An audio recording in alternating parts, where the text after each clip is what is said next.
Good evening students, क्या हाल है सबके। आज स्पीड वेलोसिटी की बात करनी है। बिना एक्सेलरेशन की स्पीड और वेलोसिटी समझेंगे आज, है ना। तो सीधा एग्जांपल पे चलते हैं। ये एक बॉल का मोशन देखते हैं। देखने में लग रहा है कि ये बॉल कांस्टेंट वेलोसिटी से चल रही है, राइट। तो जैसा मैंने आपको बताया था कि गैलीलियो के एक्सपेरिमेंट्स करके उन्होंने कंफर्म किया था कि अगर कोई ऑब्जेक्ट एक बार चलना शुरू हो जाता है, एक बार उसको वेलोसिटी मिल जाती है और कोई फोर्सेस उसको रोकने की कोशिश ना करें, रिटार्डिंग या डिसेलरेटिंग फोर्सेस बोलते हैं जिनको, और सिंपली आप ऐसे बोल सकते हो कि कहीं पे उसकी एनर्जी लॉस ना हो, तो वो ऑब्जेक्ट कांस्टेंट वेलोसिटी से चलता रहेगा, है ना। अब इस ऑब्जेक्ट को ये इनिशियली हमने मोशन कैसे दिया, तो एक काम करते हैं, इसको स्टार्टिंग से देखते हैं। हम जानते हैं कि ग्रेविटी किसी चीज़ को पुल करके नीचे खींचती है, एंड अगर उसके मोशन को या उसके पुल को हम एक डायरेक्शन दे दें तो हम उस ऑब्जेक्ट को आगे की तरफ एक वेलोसिटी दे सकते हैं।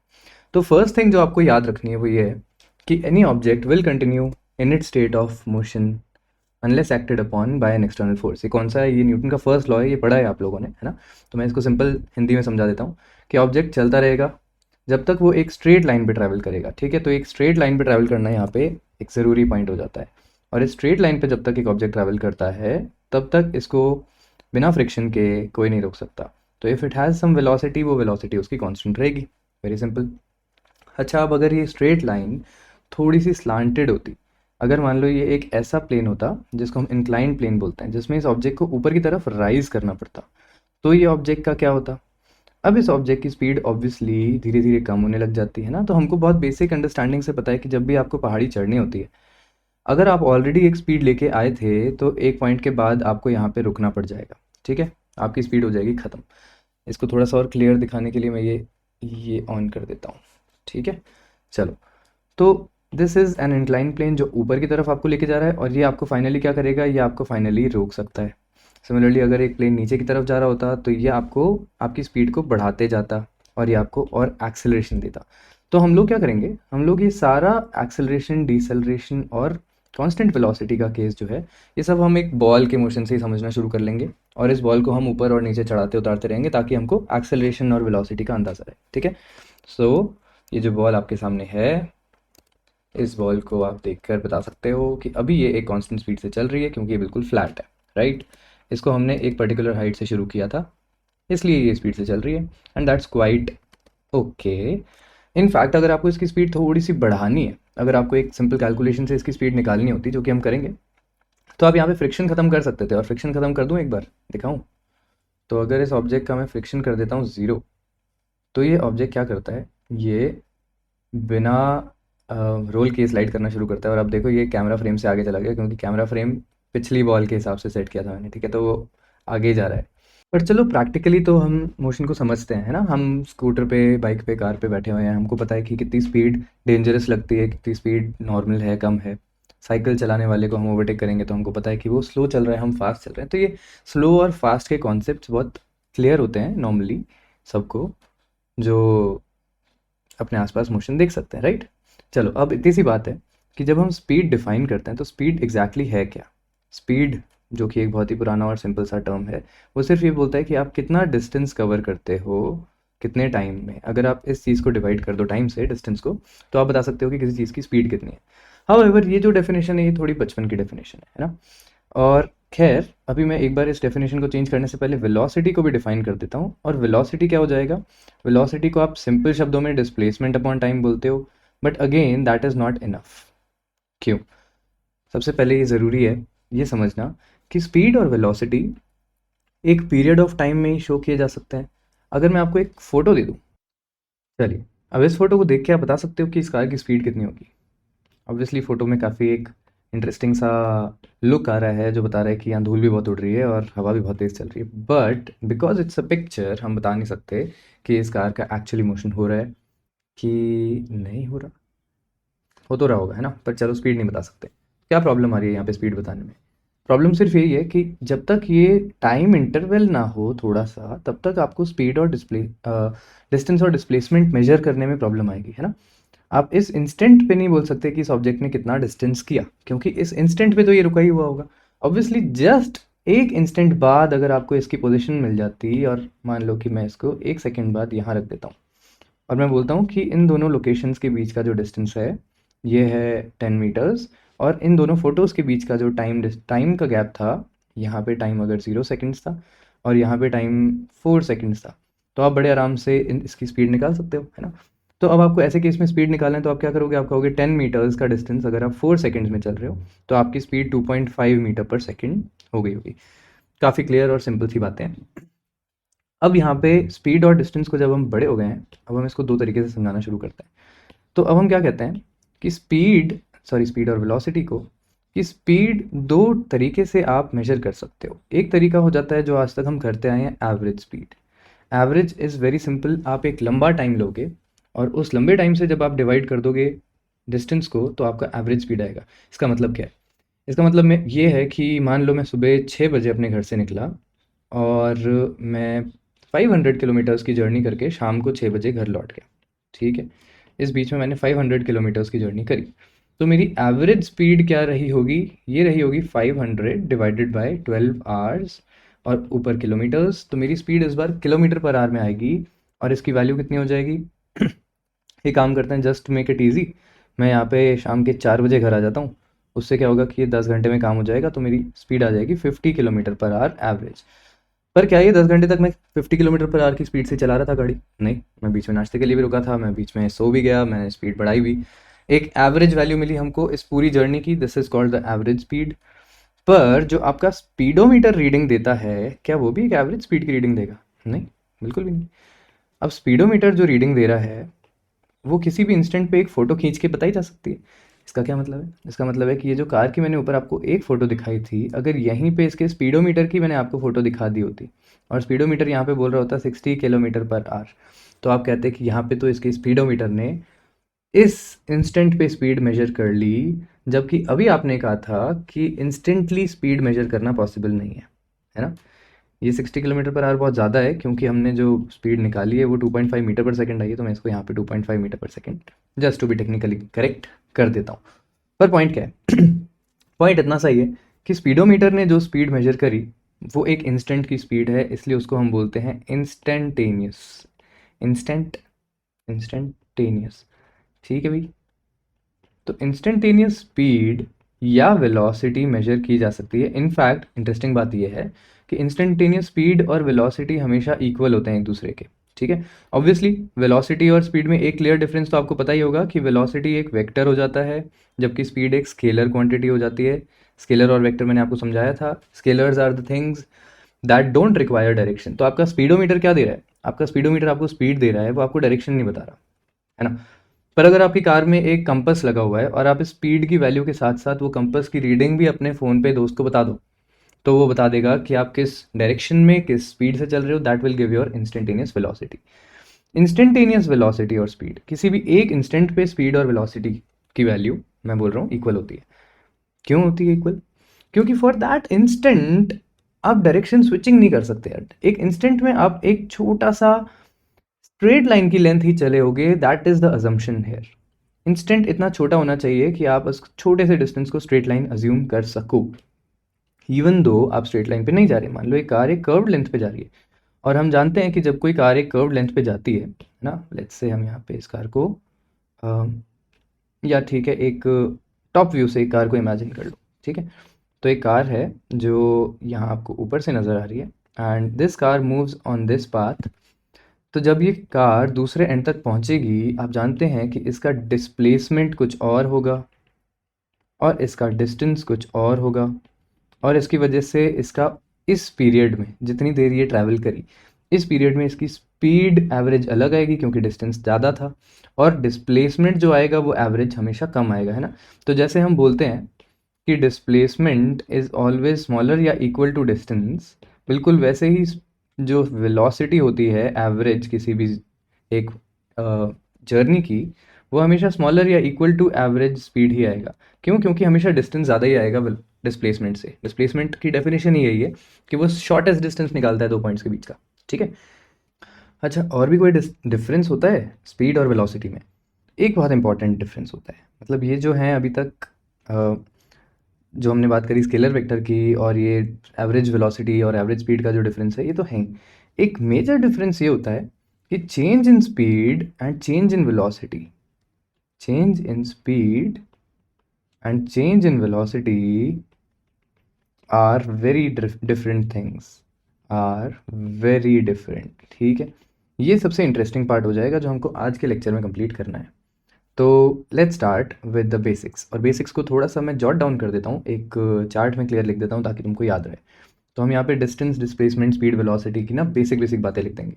जैसे सबसे पहले ये है स्केलर, ये है वेक्टर, ये है स्केलर और ये है वेक्टर। आपको स्केलर और वेक्टर में फ़र्क बता चुका हूँ, है ना। वेक्टर जब भी बोलोगे आपको डायरेक्शन भी बोलना पड़ेगा। तो आप इसको कैसे कैसे लिख सकते हो वेक्टर को लिखने के लिए? या तो हम लिखते हैं मैग्नीट्यूड प्लस डायरेक्शन, जैसे मैंने पिछली क्लासेस में लिखे थे 53 डिग्री नॉर्थ ऑफ ईस्ट। तो जब भी कोई चीज़ 53 डिग्री नॉर्थ ऑफ ईस्ट जा रही है तो हमको पता है कि ईस्ट से 53 डिग्रीज नॉर्थ की तरफ एंगल बनाओ और फिर उस ऑब्जेक्ट का मोशन कराओ। ठीक है, या फिर हम इसको आई कैप और जे कैप के टर्म्स में लिख देते थे, जो हमको एक ज़्यादा इजी तरीके से पता चल जाता था कि कितना आई में चलना है और फिर कितना जे में चलना है, और फिर इनको कंबाइन करके हम देख लेते थे कि किस तरफ ऑब्जेक्ट जा रहा है। दोनों तरीके अलग अलग जगह काम आ जाते हैं। तो बेसिक वेक्टर साइंस है ये, इसको अपन यहाँ पे छोड़ सकते हैं, है ना। अच्छा, स्केलर और वेक्टर के अलावा और क्या डिफरेंसेस हैं? एक सिंपल सिंपल चीज़ ये भी लिख देते हैं कि यहाँ पे एसआई यूनिट इसकी मीटर होती है, इसकी भी मीटर होगी, यहाँ पे मीटर पर सेकंड और यहाँ पे भी मीटर पर सेकंड। तो यूनिट्स में तो कोई डिफरेंस है नहीं इन दोनों में आपस में। डायरेक्शन की कोई ऐसा यूनिट होती है? नहीं, डायरेक्शन को हमेशा आप नॉर्थ ईस्ट, साउथ वेस्ट या 53 degree, 60 degree, north of east, south of west, ऐसे कैसे करके आप बता देते हो। ठीक है, नेक्स्ट आपकी बात आ जाती है कि इनमें से बड़ा कौन होता है। तो डिस्टेंस जो है वो हमेशा एक जर्नी में बड़ा ही होगा या इक्वल होगा डिस्प्लेसमेंट के। सिमिलरली स्पीड जो है वो हमेशा बड़ी ही होगी या इक्वल होगी वेलोसिटी के। ठीक है, हाउएवर जैसे मैंने अभी पीछे बताया तुमको कि instantaneous speed is going to be equal to instantaneous velocity. ठीक है, तो यहाँ पे आप वेलोसिटी के मैग्नीट्यूड की बात करोगे भाई, क्योंकि वेलोसिटी के डायरेक्शन का तो कोई कंपोनेंट है ही नहीं, स्पीड डायरेक्शन बताएगी नहीं। तो यहाँ पे आप खाली वेलोसिटी के मैग्नीट्यूड की बात कर रहे हो।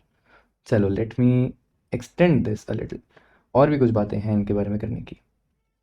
तो चलो, रीडिंग कौन करता है? डिस्टेंस की रीडिंग आपको कोई चीज़ बताती है? एक चीज़ है, हर गाड़ी में होती है, ये रीडिंग आपको ओडोमीटर देता है। ठीक है, तो ओडोमीटर टेल्स यू कि आपकी गाड़ी कितना डिस्टेंस ट्रैवल करी है। अब डिस्प्लेसमेंट कोई चीज़ रीडिंग करके देता है क्या? क्या आप घर पे एक जर्नी करके आए तो आप बता सकते हो कि आपने कितना डिस्प्लेसमेंट किया? फर्स्ट ऑफ ऑल, अगर आप घर से घर तक की जर्नी की बात कर रहे हो तो आपका डिस्प्लेसमेंट जीरो ही होगा, क्योंकि आप अपने स्टार्टिंग पॉइंट पे वापस आ गए। पर आप ओवरऑल अगर किसी भी एक लोकेशन से दूसरी लोकेशन का डिस्प्लेसमेंट निकालना चाहते हो तो आपको कोई ना कोई सैटेलाइट मैप की सर्विस यूज़ करनी पड़ेगी। और सैटेलाइट मैप्स में भी आपको एक स्ट्रेट लाइन से मेजर करना पड़ेगा। होता है, मेजरिंग टूल गूगल मैप्स में भी है। तो अगर आप सैटेलाइट मैप्स पे दो लोकेशन के बीच की स्ट्रेट लाइन चेक करते हो तो वो आपको एक एग्जैक्ट डिस्टेंस बताएगा। ठीक है, जो कि डिस्प्लेसमेंट कहलाएगा फिर उस पॉइंट पे, given that you use the angle also, direction also. चलो, स्पीड का स्पीडोमीटर मेजर कर देता है, और अगेन वेलोसिटी मेजर करनी है तो आपको इसको कैलकुलेट ही करना पड़ेगा। तो कैसे कैलकुलेट करोगे? आप यहाँ पे इस वाले मैप से डिस्प्लेसमेंट लोगे, आप अपना टाइम देखोगे पूरी जर्नी का, और फिर आप इस चीज़ को मेजर कर सकते हो, है ना भाई। ठीक है, ये सारी बातें भी काफ़ी बेसिक हैं। और क्या इंटरेस्टिंग बातें हैं इसके बारे में? एक और बढ़िया सी चीज़ है, मान लो आप एक जर्नी पे निकलते हो। लेट्स से आपने यहाँ से अपना मोशन स्टार्ट किया, थोड़ी देर तक आप यहाँ आगे गए, लेट्स से 10 मीटर्स के डिस्टेंस तक आप गए, वहाँ से आपने एक यू टर्न लिया, और यू टर्न लेके फिर आप यहाँ तक आ गए, फाइनली अपने घर से 5 मीटर्स दूर। ठीक है, अब इस पूरी जर्नी में जब आप यहाँ से आगे बढ़ रहे थे तो आपका डिस्टेंस और डिस्प्लेसमेंट दोनों कॉन्स्टेंटली बढ़ रहा था। जिसका मतलब है जब आप इस एंड पे थे आपने डिस्टेंस भी 10 मीटर कवर किया था, आपने डिस्प्लेसमेंट भी 10 मीटर कवर किया था। पर जब आप यहाँ से पीछे आना शुरू कर देते हो तो क्या हो जाता है? अब आपका डिस्प्लेसमेंट जो है वो सिर्फ इनिशियल और फाइनल लोकेशन के बीच का गैप हो जाता है। तो डिस्प्लेसमेंट तो कम होता जा रहा है, यहाँ पे 5 है, अगर यहाँ तक की बात करोगे तो यहाँ 7 होगा। तो जैसे जैसे आप पीछे आते जा रहे हो आप अपना डिस्प्लेसमेंट कम करते जा रहे हो, इवेंचुअली यहाँ आ गए तो 0 भी कर दोगे। पर आपका डिस्टेंस जो है वो हमेशा बढ़ रहा है। तो यहाँ पे 10 था, यहाँ तक 11, 12, 13, 14, 15 हुआ होगा यहाँ पे, और फिर घर आते आते वापस 20 हो जाएगा। तो डिस्टेंस की ये एक इंटरेस्टिंग बात हो जाती है कि इट इज़ नेवर डिक्रीजिंग। ये कभी डिक्रीज नहीं होता है, ये हमेशा इंक्रीज ही होता है। ठीक है, नेवर डिक्रीजिंग, या फिर इसको आप ऑलवेज इंक्रीजिंग बोल दो, सिर्फ इंक्रीजिंग बोल दो तो भी चलेगा। ठीक है, जबकि displacement can increase and decrease both, increase and decrease दोनों दिखाएगा डिस्प्लेसमेंट। और सेम कहानी थोड़ी सी स्पीड और वेलोसिटी में आ जाती है, पर स्पीड डिक्रीज कर सकते हो। तो आप अगर 40 किलोमीटर पर आवर से चल रहे हो और आप हल्की सी ब्रेक लगाते हो तो स्पीड डिक्रीज तो हो जाती है, राइट। स्पीड डिक्रीज की जा सकती है, इट्स नॉट लाइक डिस्टेंस। पर स्पीड जो है, कभी भी एक मूविंग ऑब्जेक्ट की एवरेज स्पीड ध्यान रखना, ऑब्जेक्ट स्टेशनरी नहीं होना चाहिए, ठीक है। तो मैं इसको ब्रैकेट में कहीं छोटा सा लिख देता हूँ, ऑफ अ मूविंग ऑब्जेक्ट, तो ऑब्जेक्ट मूव करना चाहिए। तो एक मूविंग ऑब्जेक्ट की एवरेज स्पीड क्या होगी, वो ऑलवेज ग्रेटर दैन जीरो होगी, विल ऑलवेज बी पॉजिटिव। तो एक तो खास बात ये है कि स्पीड जो है वो हमेशा पॉजिटिव होती है ना। सेम चीज़ डिस्टेंस की भी है, ये भी हमेशा, इनफैक्ट ये नए पॉइंट में लिख देंगे हम। तो average speed will always be greater than zero of a moving object, will be greater than zero. क्यों? क्योंकि अगर आप मूव किए हो तो आपने डिस्टेंस शो किया है, और डिस्टेंस शो किया है तो डिस्टेंस अपॉन टाइम आपका हमेशा ज़ीरो से बड़ा ही आएगा। जबकि अगर कोई ऑब्जेक्ट रिटर्न करके वापस अपनी इनिशियल लोकेशन पे आ जाता है और उसका टोटल डिस्प्लेसमेंट ज़ीरो हो जाता है, तो इंक्रीज डिक्रीज एंड ज़ीरो भी हो सकता है इसका टोटल डिस्प्लेसमेंट। सिमिलरली वेलोसिटी भी ज़ीरो हो सकती है मूविंग ऑब्जेक्ट की भी। तो ऑब्जेक्ट मूव करता हुआ है फिर भी वो ज़ीरो वेलोसिटी शो कर रहा है।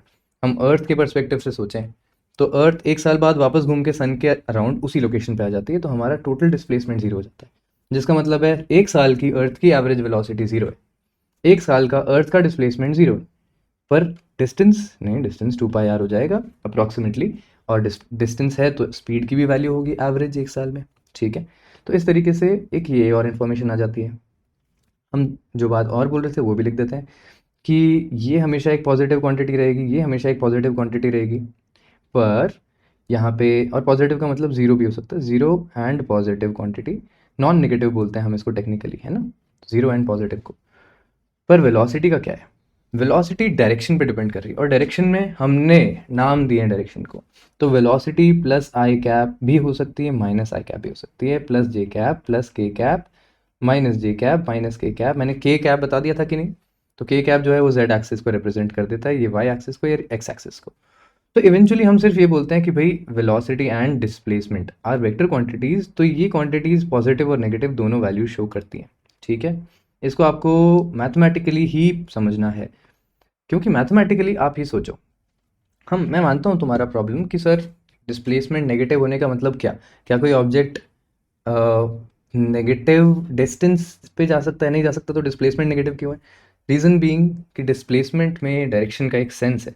तो जब आप डिस्प्लेसमेंट को नेगेटिव बोलते हो तो या तो आप कह रहे हो कि वो लेफ़्ट की तरफ चला होगा, या तो ये लेफ़्ट गया होगा, या फिर ये डाउनवर्ड्स गया होगा, ठीक है। या फिर ये लेफ़्ट की जगह आप इसको ऐसे बोलो कि ये वेस्ट की साइड जा रहा होगा, या साउथ की साइड जा रहा होगा, या डाउनवर्ड्स जा रहा होगा, तो इसमें नेगेटिव डायरेक्शन का सेंस आएगा, ठीक है। पर इनको हम लोग नॉन नेगेटिव नहीं बोल सकते। तो एक बार के लिए तो हमारी इतनी इन्फॉर्मेशन काफ़ी है आई थिंक, और बेसिक सारे आपके क्लियर हो गए होंगे, है ना। अब मैं इसके आगे चल सकता हूँ। अब मेरे को एवरेज स्पीड्स और वेलोसिटी से मतलब है, क्योंकि वहीं पे सारी इंटरेस्टिंग पार्ट आ जाते हैं। तो अगर मैं तुमसे बहुत बेसिक क्वेश्चंस पे ही फंसा दूंगा और मैं तुमसे सिर्फ स्पीड और वेलोसिटी और उनकी वैल्यूज़ पूछने लग जाऊंगा तो मज़ा आएगा नहीं। ये जो इंस्टेंटेनियस वेलोसिटी और स्पीड वाला काम है, ये हम एक आध लेक्चर बाद करेंगे जब हम थोड़ा सा एक्सेलरेशन समझ चुके होंगे, और फिर हम इसके जिक्र पे आएंगे। उसमें ग्राफ्स की अंडरस्टैंडिंग भी बहुत ज़रूरी है, ठीक है। और इंस्टेंटेनियस को हम जब ग्राफ से समझेंगे तभी हम इन ग्राफ्स को यूज़ करते हुए डिफरेंशिएशन का टॉपिक उठाएंगे, ठीक है। तो this is going to be another week approximately, है ना, 2-3 लेक्चर्स। चलो अभी मैं वापस इस पे आता हूँ। अब मेरे को एवरेज स्पीड और एवरेज वेलोसिटी के केसेस से मतलब है। तो सबसे पहले इसको एक बेसिक तरीके से समझना शुरू करते हैं, हम ग्राफ्स को समझना शुरू करते हैं कि जब भी कोई ऑब्जेक्ट मोशन करता है उसका ग्राफ कैसा दिखता है, और ग्राफ से चीज़ें बहुत आसान हो जाती हैं, ठीक है। ये चीज़ अगर समझ लोगे, वेलोसिटी टाइम ग्राफ या स्पीड टाइम ग्राफ, तो आपको चीज़ें आसान लगने लग जाएंगी। जैसे वापस से अपन हमारी बॉल तक चलते हैं, और इस बार मैं क्या करता हूँ, इस बार मैं आपको मल्टीपल बॉल्स दिखाता हूँ जो कि एक हाइट से गिर रही हैं, इनफैक्ट अलग अलग हाइट से गिर रही हैं, ठीक है। तो लेट्स गो। ये हमारे पास एक सीन है जिसमें यहाँ पे मैंने 3 अलग अलग बॉल्स रखे हैं, ठीक है। अब देखो इन सब की हाइट अलग है, तो अगर मैं इस ऑब्जेक्ट की यहाँ से हाइट मेजर करना शुरू करता हूँ, तो ये फर्स्ट जो बॉल रखी है ये 7 मीटर्स की हाइट पे रखी है मैंने ग्राउंड से, ठीक है। उसकी नेक्स्ट वाली जो है वो 14 पे एग्जैक्टली डबल है इस ग्राउंड से, और उसकी जो नेक्स्ट वाली है वो 28 है, थर्ड बॉल, जिसकी हाइट और भी ज़्यादा है, ठीक है। जिसका मतलब है कि अब इन सब की वेलोसिटीज़ भी अलग अलग होंगी। Let's see. तो यहाँ पे थोड़ा सा क्लियर कम है, पर आप देख सकते हो कि कौन सी बॉल सबसे तेज़ चल रही है। इंटरेस्टिंगली ये बॉल सबसे तेज़ चल रही है जो सबसे आगे थी और सबसे अ, सबसे छोटी हाइट पे रखी थी। क्यों? इसका रीज़न ये है कि हमने इस बॉल का फ्रिक्शन ख़त्म कर रखा है। तो पहले मैं इस बॉल पे वापस जाता हूँ और मेरे को इसका फ्रिक्शन ऑन करने दो, ठीक है भाई। अब जब ये फ्रिक्शन ऑन हो जाएगा तो बाकी बॉल्स की तरह इसको रोल करना पड़ेगा और फिर ये थोड़ी सी परेशान होने वाली है, राइट। इसका फ्रिक्शन कर दिया फुल। अब देखते हैं इन तीनों को, ठीक है। इनफैक्ट मैं एक अच्छा सा कैमरा पोजीशन सेट कर देता हूँ। सिर्फ अलग अलग हाइट्स में मैंने 3 बॉल्स रखी है ना, और अब इनको गिरते हुए आप देख सकते हो। तो फर्स्ट आपको दिख रहा होगा कि जो बॉल सबसे ऊपर थी उसको नीचे आने में थोड़ा सा टाइम लगा, जिसकी वजह से वो स्टार्टिंग लाइन तक भी थोड़ी सी लेट पहुंची है, जब तक फर्स्ट बॉल काफ़ी आगे बढ़ चुकी है ना। पर उसके बाद देखो वो अपनी स्पीड की वजह से इसको ओवरटेक कर रही है। इसको आप एक बार दूसरे पर्सपेक्टिव से भी देख सकते हो। तो अगर हम इसको यहाँ से देखें तो भी ये काफ़ी इंटरेस्टिंग लगता है। तो first ball left hand side वाली अब आगे बढ़ना शुरू कर चुकी है, और एनी इंस्टेंट पे आप देख सकते हो कि वो धीरे धीरे बाकियों से काफ़ी ज़्यादा आगे बढ़ रही है। सो क्या डिफरेंट है उस फर्स्ट बॉल में ना, ये मैंने पीछे किया वीडियो, सॉरी। क्या डिफरेंस है इस फर्स्ट बॉल में और बाकी दोनों बॉल्स में, कि ये फर्स्ट वाली की स्पीड ज़्यादा है, और उसकी स्पीड ऑब्वियसली इसलिए ज़्यादा है क्योंकि वो ज़्यादा हाइट से रिलीज़ की गई है, और जितनी ज़्यादा हाइट से रिलीज़ होगी उतनी तेज़ चलेगी चीज़, है ना। तो ये आपको दिख रहा है क्लियरली कि वो गेन कर रही है और बाकियों से आगे बढ़ के छलांग लगा दी, ठीक है ना। चलो, तो अब पॉइंट क्या है? पॉइंट ये है कि ये ग्राफ्स पे जब आप इन चीज़ों को समझने की कोशिश करते हो तो ये चीज़ें थोड़ी सी इंटरेस्टिंग हो जाती हैं, ठीक है। What do I mean by interesting? Just a second. What I mean by interesting is कि एक ही ग्राफ पे आप इन तीनों ऑब्जेक्ट्स का मोशन दिखा सकते हो। तो जो सबसे पहला ऑब्जेक्ट है, लेट्स से वो 10 मीटर पर सेकंड की स्पीड कवर कर रहा है, तो हम लोग क्या कहते हैं कि इनफैक्ट ये वेलोसिटी से पहले मैं यहाँ पे डिस्टेंस या डिस्प्लेसमेंट की बात करना चाहूँगा, ठीक है। तो डिस्प्लेसमेंट में आप बड़े आराम से लोकेशंस डिफाइन करते हो। आप कहते हो कि ये 10 मीटर, ये 20 मीटर, ये 30 मीटर, इस तरीके से आपने एक ऑब्जेक्ट को अलग अलग डिस्टेंस पे पॉइंट करना शुरू कर दिया। यहाँ पे आप टाइम की बात करोगे, 1 सेकंड, 2 सेकंड, 3 सेकंड, 4 सेकंड, है ना। सबने ये चीज़ें की हुई हैं बचपन में, पर जस्ट फॉर रिविजन में करा रहा हूँ। तो आप बोलोगे कि फर्स्ट जो ऑब्जेक्ट था, लेट्स से कि वो 4 सेकंड बाद आपको 10 मीटर की पोजीशन पे मिला। हम जानते हैं कि इनकी वेलोसिटी कांस्टेंट थी, तो ये 2 सेकंड में 5 मीटर पहुंचा होगा और 1 सेकंड में 2.5 पहुंचा होगा, और यहाँ पे तो कुछ इस तरीके से इसकी मोशन का एक ग्राफ बन जाता है, एक डिस्टेंस टाइम ग्राफ बन जाता है। जो ऑब्जेक्ट इससे थोड़ा सा फास्ट होगा वो इसी टाइम पे, 4 सेकंड वाले टाइम पे थोड़ा सा और दूर मिलेगा। तो something with double the velocity या 4 टाइम्स द वेलोसिटी।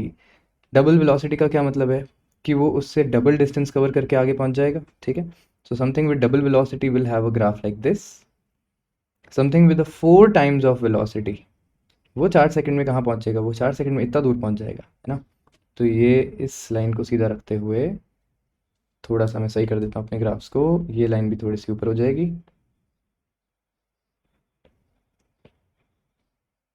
वैसे इसको छेड़ने की ज़रूरत नहीं थी, है ना। चलो, इस वाली लाइन को भी हम बना देते हैं। तो ये 40 मीटर पर सेकंड की स्पीड कुछ इस तरीके से हो जाएगी। तो ये 3 ग्राफ्स 3 अलग अलग ऑब्जेक्ट्स को रिप्रेजेंट कर रहे हैं जिनकी सबकी स्पीड आप बता सकते हो। ये है 10 मीटर्स इन 4 सेकंड्स, तो ये हो जाएगा यहाँ पे 2.5 मीटर्स पर सेकंड। ये 10 मीटर्स इन 4 सेकंड्स हमने ऊपर लिखा था, है ना। तो ये जो ऑब्जेक्ट है जो 4 सेकंड में 10 मीटर्स लेता है, इसका ग्राफ कैसा होगा? इसका ग्राफ हमने नीचे बना दिया। तो ये फर्स्ट ग्राफ उसको रिप्रेजेंट कर रहा है, 10 मीटर्स इन 4 सेकंड्स। अगर कोई ऑब्जेक्ट इससे डबल स्पीड पे चल रहा होता तो वो 20 मीटर्स इन 4 सेकंड्स पहुंचता, तो ये 5 मीटर पर सेकंड की लाइन हो गई। और सबसे ऊपर जो है 40 मीटर्स इन 4 सेकंड्स, ये 10 मीटर पर सेकंड की लाइन हो गई। तो ऑब्वियसली यहाँ पे ना एक कोई लीनियर रिलेशनशिप नहीं है डबल डबल को देखने के लिए। अब एवर यहाँ पे एंगल चलता है, और एंगल में भी आप यहाँ पे बात करते हो टैन थीटा की। तो अगर आप यहाँ पे एक थीटा लगाओ, इसको थीटा 1 बोल दो, और आप इस वाले को थीटा 2 बोल दो, तो ये जो टैन थीटा होता है ये रिप्रेजेंट करता है आपकी स्पीड को। क्यों रिप्रेजेंट करता है भाई स्पीड को या वेलोसिटी को?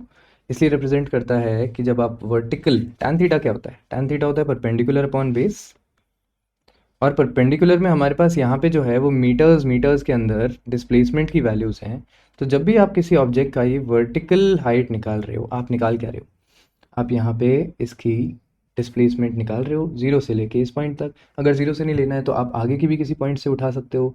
तो something starting from this location to this location, तो ये वाली हाइट जो है ये क्या बताएगी, ये हाइट आपको डिस्प्लेसमेंट बताएगी, है ना। तो परपेंडिकुलर वाली साइड आपका डिस्प्लेसमेंट आ गया है और बेस में आपका टाइम चल रहा है, तो displacement upon time is velocity itself. तो ये जो टैन थीटा है ना, ये आपको वेलोसिटी बताएगा। इसका मतलब ये भी है कि अगर एक object, let's put another graph here, तो अगर एक ऑब्जेक्ट बिल्कुल कांस्टेंट स्पीड से चलता है, sorry not exactly constant speed में तो ये सब थे। अगर ये ऑब्जेक्ट का ग्राफ कुछ ऐसा है और यहाँ पे आपको पता है कि यहाँ पे लिखा हुआ है 20 मीटर और यहाँ पे टाइम चल रहा है 1 2 3 4 5 6 सेकेंड्स में, और एक ऑब्जेक्ट का ग्राफ ऐसा है, तो इसका क्या मतलब है। फर्स्ट ऑफ ऑल हम जानते हैं कि इसका थीटा ज़ीरो है। जब इसका थीटा ही ज़ीरो होगा तो हम इसका टैन थीटा भी ज़ीरो बोल सकते हैं। और टैन थीटा किसको रिप्रेजेंट कर रहा है, वेलोसिटी को रिप्रेजेंट कर रहा है। तो मैथमेटिकली स्पीकिंग इसकी वेलोसिटी ज़ीरो है। प्रैक्टिकली स्पीकिंग ये ऑब्जेक्ट 1 सेकेंड पे कहाँ था, 20 मीटर्स पे।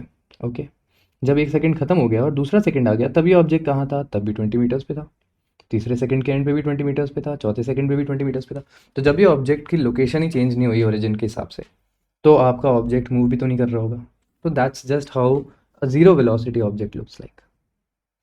जैसे जैसे इसका ग्राफ टेढ़ा होता जाएगा, इसका स्लांट बढ़ता जाएगा, वैसे वैसे इसका थीटा बढ़ता जाएगा और टैन थीटा की वैल्यू भी बड़ी होती जाएगी।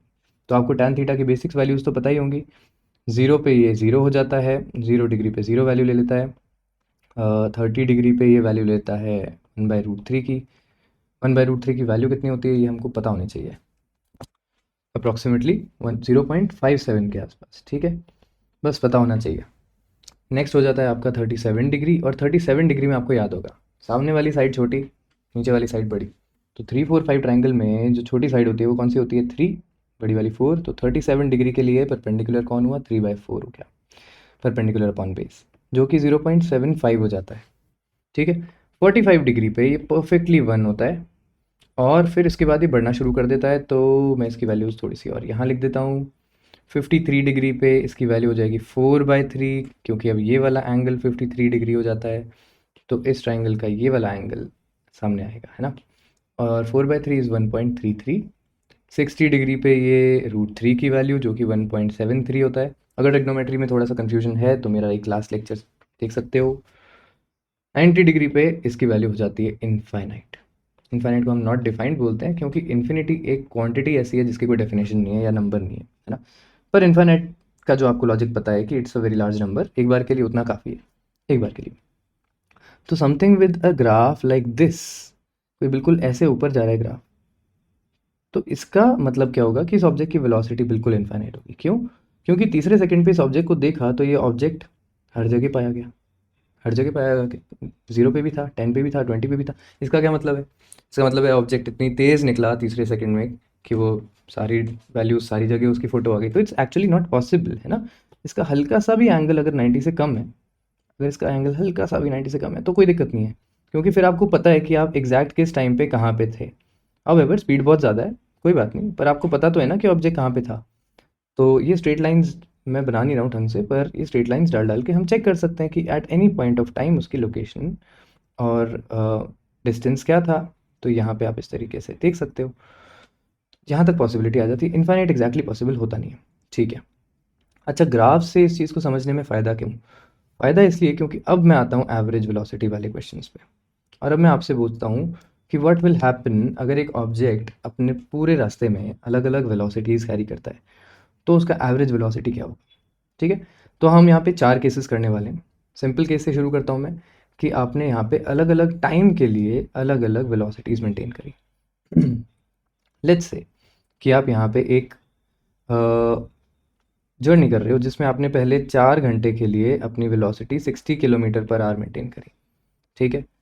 फिर यहाँ से, या इसको आप 4 आवर्स यहाँ पे लिख दो, तो आपको ये गैप का आइडिया लग जाएगा। तो ये 4 आवर्स के लिए आपने अपनी जर्नी में 60 किलोमीटर पर आवर की स्पीड मेंटेन करी। इसके अगले आपने 3 घंटे के टाइम में अपनी वेलोसिटी कर दी 90 किलोमीटर पर आवर। और फिर उसके लास्ट में आपने 2 घंटे के लिए 2 आवर्स के लिए आपने अपनी वेलोसिटी कर दी थी 100 किलोमीटर पर आवर। ठीक है, ऐसी सारी टाइम पास करते हुए आप अपने डेस्टिनेशन तक पहुँचे हो और अब आप जानना चाहते हो कि एग्जैक्टली आपने कितना एवरेज वेलोसिटी दिखाया है। तो इसको करने के लिए एक तो मैथमेटिकल तरीका है ही, दूसरा मैं ग्राफ से कराना चाहता हूँ। ग्राफ से इसको करने में थोड़ा सा एक ब्यूटी नज़र आती है चीज़ों की। ठीक है, इस बार जो ग्राफ मैं बनाऊंगा वो वेलोसिटी टाइम ग्राफ बनाऊंगा। तो सबसे पहले हम सिर्फ इतने से पोर्शन को स्टडी कर लेते हैं वेलोसिटी टाइम ग्राफ से। लेट्स से मैं यहाँ पे बोल रहा हूँ कि ये यहाँ पे 100 है, यहाँ पे 90 है, यहाँ पे कहीं पे 60 आ जाता है। ठीक है, और टाइम मैं यहाँ पे नीचे लिखता जाता हूँ। तो यहाँ तक मैं 4, यहाँ के आसपास 8 और यहाँ पे 12 ऐसे लिख देता हूँ। ठीक है, हमको बहुत ही अप्रॉक्सीमेट ग्राफ चाहिए। तो हमको पता है कि पहले 4 घंटे क्या हो रहा था। पहले 4 घंटे के लिए आपकी स्पीड 60 थी। तो हम पहले 4 घंटे तक सारा का सारा प्लॉट कुछ इस तरीके से बना सकते हैं, है ना। आपकी स्पीड कांस्टेंट 60 मेंटेन करी है आपने पहले 4 आवर्स, तो ये कांस्टेंट स्पीड में किसी भी टाइम पे बिफोर द 4 आवर्स आपने जब भी स्पीड निकाल ली आपको 60 ही मिली, है ना। तो ये कांस्टेंट स्पीड का ग्राफ आ गया। इस ग्राफ में इंटरेस्टिंग बात क्या होती है कि यहाँ वर्टिकल में जो चीज़ चल रही है वो मीटर पर सेकेंड्स में है और वेलोसिटी है। ठीक है, क्योंकि हम पढ़ रहे हैं वेलोसिटी, क्योंकि हम पढ़ रहे हैं objects in a straight line, motion in a straight line. तो ये वेलोसिटी जब तक पॉजिटिव 60 है तब तक वो ऑब्जेक्ट सीधा ही चल रहा होगा और एक ही डायरेक्शन में चल रहा होगा। तो इसने जो डिस्टेंस कवर किया होगा वो क्या होगा। तो जब हम बोलते हैं कि velocity is equal to displacement या डिस्टेंस अपॉन टाइम, है ना। क्योंकि मैं डिस्टेंस और डिस्प्लेसमेंट दोनों इसलिए बोल रहा हूँ क्योंकि यहाँ पे अभी हम खाली एवरेज की बात कर रहे हैं, बेसिकली स्ट्रेट लाइन मोशन की बात कर रहे हैं। तो स्ट्रेट लाइन मोशन में अगर आप बिल्कुल एक ही डायरेक्शन में चलते जा रहे हो तो आपका डिस्टेंस और डिस्प्लेसमेंट दोनों सेम है। ठीक है, अब यहाँ पे डिस्प्लेसमेंट कितना होगा या डिस्टेंस कितना होगा, तो आप कहोगे कि फॉर 1 आवर अगर ये चलता तो 1 घंटे में ये 60 किलोमीटर्स कवर करता। तो ये जो एरिया है 60 किलोमीटर्स, या यहाँ पे हाँ 60 किलोमीटर्स लिखना चाहिए ना, किलोमीटर पर आवर। तो ये जो हाइट है ये 60 किलोमीटर्स को रिप्रेजेंट कर रही है और ये जो बेस है ये 1 आवर को रिप्रेजेंट कर रहा है, और इन दोनों का जो एरिया है वो रिप्रेजेंट कर रहा है इन दोनों के मल्टीप्लिकेशन को, है ना, लेंथ इनटू ब्रेड्थ को। तो जब आपने लेंथ कितनी है, लेंथ है 60, ब्रेड्थ है 1, जब आपने इतना सा एरिया निकालने की बात करी तो इसका एरिया कितना आएगा, इसका एरिया एग्जैक्टली 60 इंटू 1 किलोमीटर पर आर इंटू आर। तो जब आप किलोमीटर पर आर को आर से मल्टीप्लाई करोगे तो आपको मिल जाएगा 60 किलोमीटर का एरिया, है ना। आगे चलता हूँ, मेरे को लग रहा है ये ज़्यादा बोरिंग हो रहा है। तो आप सबको पता है कि एरिया अंडर अंडर बोलते हैं, है ना, क्योंकि ये बिलो दिस ग्राफ होना चाहिए।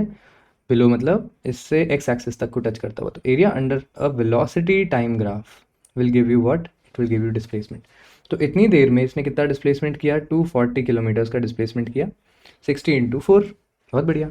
अच्छा, फिर उसके अगले आवर में क्या हुआ, तो यहाँ बीच में कहीं पे एक 7 आवर का टाइम आया होगा, 4 + 3, है ना। ये अगले 3 घंटे के लिए आपने 90 की स्पीड मेंटेन करी है। तो अब आपको ये ग्राफ को लेके जाना है, इस पॉइंट से शुरू हो जाता है 90 का और यहाँ से आपका 7 आवर्स तक के पॉइंट तक 90 चलेगा। तो ये आपका ग्राफ बन गया। अब आप बोलोगे कि इसने यहाँ पे कितना डिस्टेंस कवर किया, तो आपका डिस्टेंस निकालना तो काफ़ी ईजी है, और ये लाइन मैं यहाँ कर देता हूँ।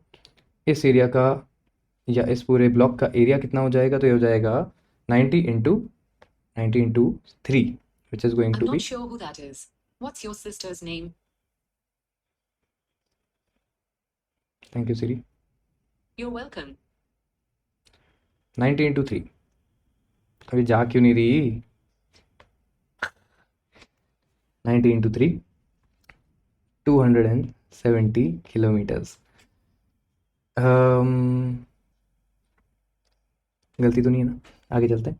और उसके अगले 2 घंटे क्या होगा, आपने 100 की स्पीड मेंटेन करी होगी, तो उसके अगले 2 घंटे आप 100 से 9 वाली लाइन तक इस तरीके से आ जाओगे। ठीक है भाई, आप यहाँ पे बोलोगे कि ये 9 आवर्स का टाइम हो गया, और टोटल 9 आवर्स में आपने अब ये तीसरा कितना हो जाएगा, तो ये वाला एरिया आपका हो जाएगा हाउ मच, 100 इंटू 2 तो 200 किलोमीटर्स। तो इन 3 तरीके से, इन 3 एरियाज़ में आपने अपना डिस्टेंस कवर किया। अब आपको जब एवरेज चाहिए तो एवरेज का सिंपल सही फॉर्मूला है। एवरेज का फॉर्मूला सिर्फ इतना हो जाता है कि एवरेज, और ये फॉर्मूला हम अभी इतनी बार यूज़ करेंगे, बार बार यही फॉर्मूला यूज़ करना है, ठीक है। तो इस फॉर्मूले को ही यूज़ करना है बुक्स में, और बहुत सारी जगहों पे और फॉर्मूलाज दिख जाते हैं, वो फॉर्मूला यूज़ मत करो, क्योंकि वो फॉर्मूला काम नहीं आते, बहुत स्पेसिफिक केस के फॉर्मूला होते हैं। एक फॉर्मूला याद रखो, average is total displacement upon total time. और टोटल टाइम कितना लगाया हमने यहाँ पे 9 घंटे, और टोटल कितना डिस्प्लेस किया तो हम जानते हैं 240 प्लस 270 प्लस 200, ये हमारा टोटल डिस्प्लेसमेंट था, है ना। तो आपका फाइनल आंसर आ जाएगा 710 डिवाइडेड बाय 9। अब 710 अपॉन 9 की कोई अप्रॉक्सीमेट वैल्यू निकालनी पड़ेगी, है ना। निकाल लेते हैं, कोई शॉर्टकट नहीं है, चलो सीरीज से ही पूछ लेते हैं। What 710 divided by 9? The answer is approximately 78.8888. 8888, वाह। तो 78.8888 ये आपका आ गया किलोमीटर पर आवर में एवरेज स्पीड, ठीक है। आनी भी चाहिए थी, क्योंकि आपने स्पीड मेंटेन करी थी 60, 90 और 100, तो ऑब्वियसली इनके बीच में ही कहीं पे स्पीड आनी थी। हाउएवर अगर बीच में आप ड्रॉप कर जाते और काफ़ी स्लो चल लेते तो आपकी स्पीड भी उन तीनों के बीच में आ जाती, ठीक है। चलो, तो ये तो बहुत सिंपल सा केस है, और ये तो बचपन में किया होगा। केस इससे थोड़ा सा मुश्किल ले सकते हैं, है ना। और ये ग्राफ्स की मेरे को अंडरस्टैंडिंग अभी डेवलप करनी है, पर धीरे धीरे मैं आपको ग्राफ्स और डिटेल में कराता जाऊंगा, तो बस ये कॉम्प्लीमेंट होता जाएगा, ठीक है। परेशान मत होना ग्राफ्स को देख के, और भी आएंगे, अभी ख़त्म नहीं हुआ है चैप्टर। अब मैं वापस आता हूँ दूसरे केस में। इस बार मैं आपको बोलता हूँ कि एक ऑब्जेक्ट या एक person instead of taking velocities, मैं आपको डिस्टेंस बता देता हूँ, ठीक है। ये तो थोड़ा सा इजी केस हो जाता है, तो अगर हम यहाँ पे केस 1 लिख देते हैं, जिसमें मैंने आपको velocities at different intervals of time बताइए, ठीक है। मैं लिख देता हूँ इसको, केसेस को, velocity given in intervals of time, ठीक है। 4 केसेस बनने वाले हैं, तो अगर आपको इंटरवल्स ऑफ टाइम में वेलोसिटी गिवन है तो आपका काम बड़ा आसान है। केस 2 हो जाएगा जब आपको डिस्टेंसेस गिवन होंगी, ये इनफैक्ट और भी ज़्यादा है, एकदम ही बचकाना है। तो अगर आपको डिस्टेंस गिवन विद टाइम है तो सुपर इजी हो जाती हैं चीज़ें, तो इसको तो एज अ स्पेशल केस करने की ज़रूरत नहीं थी, पर ठीक है अब कर ही लेते हैं। तो अगर आपके पास ये अगेन 3 ऐसे डिस्प्लेसमेंट्स हैं, और आपसे बोला जाता है कि जो पहला 100 किलोमीटर का डिस्टेंस था वो 2 घंटे में कवर कर लिया था, फिर उसके बाद जो 60 किलोमीटर का एक पैच था उसमें 1 ही घंटा लगाया, और उसके बाद बचे हुए 300 किलोमीटर का, या लेट्स से 240 किलोमीटर का जो पाथ था, इसको पूरे को कवर करने में हमें 5 आवर्स लग गए, ठीक है। अब आपसे पूछा जाए यहाँ पे एवरेज स्पीड या एवरेज वेलोसिटी, तो क्या निकालोगे? तो काफ़ी सिंपल है, अगेन सेम फार्मूला। क्या फार्मूला है? Total displacement upon total time, है ना भाई। चलो, टोटल डिस्प्लेसमेंट 160 प्लस 240, सीरीज से पूछने की ज़रूरत तो नहीं है, 400 डिवाइडेड बाय टोटल टाइम क्या हो जाएगा, 2 + 1 + 5, 8 आवर्स। तो यहाँ पे आपका total displacement upon total time, अपने आप आपका आंसर आ जाएगा 50 किलोमीटर पर आवर, ठीक है भाई। ये भी काफ़ी इंटरेस्टिंग है। इनफैक्ट आप लोकल एवरेजेस भी निकाल के देख सकते हो, तो 50 के आसपास ही आएंगे दोनों तीनों, मतलब 50 के अराउंड आएंगे, तभी बीच की वैल्यू 50 बनी है। तो जैसे आप देखते हो यहाँ पे इसका एवरेज 50 किलोमीटर पर आवर रहा होगा, क्योंकि 100/2। यहाँ पे तो क्लियरली 60 किलोमीटर कवर किया है इसने 1 घंटे में, तो 60 किलोमीटर पर आवर। और यहाँ पे 240/5, 24/5 क्या हो जाएगा? तो 250/5 होता तो 50 होता, तो उससे 2 कम, तो 48 किलोमीटर पर आवर की आपके पास यहाँ पे स्पीड आ जाती, ठीक है। तो कुछ इस तरीके से आपका एवरेज निकल के आता है, ये भी ठीक है, कोई ज़्यादा मुश्किल नहीं है। केस 3 पे आते हैं। थर्ड केस थोड़ा सा और इंटरेस्टिंग है। थर्ड केस के अंदर मैं आपको क्या दूंगा, मैं आपको टाइम और डिस्टेंसेस दे दूंगा, ठीक है। अभी तक हमने क्या क्या किया है? अभी तक हमने velocity given in intervals of time किया है, अच्छा डिस्टेंस विद टाइम कर लिया है। तो अब हमको क्या करना है? अब हमको डिस्टेंस और वेलोसिटी का कॉम्बिनेशन बनाना है। तो लेट्स से मैं इस पूरे रास्ते को ऐसे बांट देता हूँ, ठीक है। एक रास्ता है 250 किलोमीटर्स का, दूसरा है 750 किलोमीटर्स का, ओके। ये कुछ ऐसा हो जाएगा कि आप मुंबई से चलो, पुणे चलो, और पुणे से बैंगलोर के आसपास आ जाओ, ठीक है। तो अब जब आप इन 3 या इस 2 पार्ट्स की जर्नी कवर करते हो, और इन 2 पार्ट्स की जर्नी में अलग अलग टाइम लगता है, तो लेट्स से पहले आपको इस पूरे प्रोसेस में 5 आवर्स लगे, जबकि उसके बाद आपको हाईवे इतना अच्छा मिल गया और रोड्स चौड़ी हो गई और सब कुछ बढ़िया हो गया कि इसके बाद की जर्नी जो 750 किलोमीटर्स की थी वो आपने खाली 10 आवर्स में निपटा दी। तो आप इन दोनों से एवरेज वेलोसिटी तक कैसे पहुंचोगे? अब एवरेज वेलोसिटी के लिए आपको अगेन करना तो वही है, total displacement upon total time. अरे ये तो मैंने इजी दे दिया ना क्वेश्चन, अभी तो मैंने यहाँ पे आर्स लिखे हैं। ठीक है, ये तो केस 2 ही हो गया एक्चुअली हमारा, तो इसमें तो आप एक बार बस छोटा सा सॉल्यूशन कर लो, which is what, total displacement कितना है 1000 किलोमीटर का, और टोटल टाइम कितना लिया 15 आवर्स का, तो 1000/5 किलोमीटर पर आवर आपकी स्पीड बन गई है ना। सॉरी 1000/15, 5 से इसको काट देते हैं तो 200/3 जो कि हो जाएगा 66.66 kmph। तो ये तो आपका सिंपल हो गया। सॉरी माय बैड, मेरे को क्या करना था, मेरे को इसी जर्नी में वेलोसिटीज़ देनी थी। ठीक है, तो अब ये चीज़ आपको थोड़ी सी परेशान कर सकती है। अगर मैं बोलता हूँ कि पहले 250 किलोमीटर के रास्ते में मैंने एवरेज जो स्पीड मेंटेन करी वो मेरी थी, लेट्स से इजी रखने की सोच रहा हूँ, पर ठीक है क्या फ़र्क पड़ता है, 25 किलोमीटर पर आवर ही ले लो, इजी कैलकुलेशन रहेगी। और नेक्स्ट जो आपका 750 किलोमीटर का जोन रहा, इसमें आपने 50 किलोमीटर पर आवर की स्पीड मेंटेन करी। ठीक है, अब आप यहाँ पे एवरेज वेलोसिटी तक जाना चाहते हो, तो again instead of thinking of any other formulas आप सीधा रेगुलर फार्मूला पे आओ। आप बात करोगे टोटल डिस्प्लेसमेंट की और टोटल टाइम की। हाउएवर क्योंकि यहाँ पे टोटल टाइम गिवन नहीं है तो आपको निकालना पड़ेगा, जो कि निकाल लो। ठीक है, टोटल डिस्प्लेसमेंट आपका 1000 किलोमीटर्स है, इसको तो आप छोड़ सकते हो।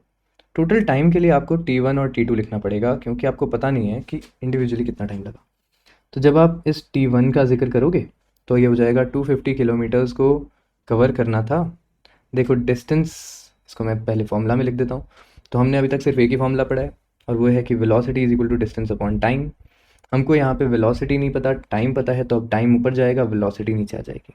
तो T1 हो जाएगा, यहाँ पे V1 आ जाएगा। V1 की वैल्यू कितनी है 25 किलोमीटर पर आवर। तो आपको पता ही होगा कि एक डिनोमिनेटर के नीचे वाला जो डिनोमिनेटर रहता है वो ऊपर चले जाता है, तो आपका आंसर अपने आप आवर्स में आ जाएगा।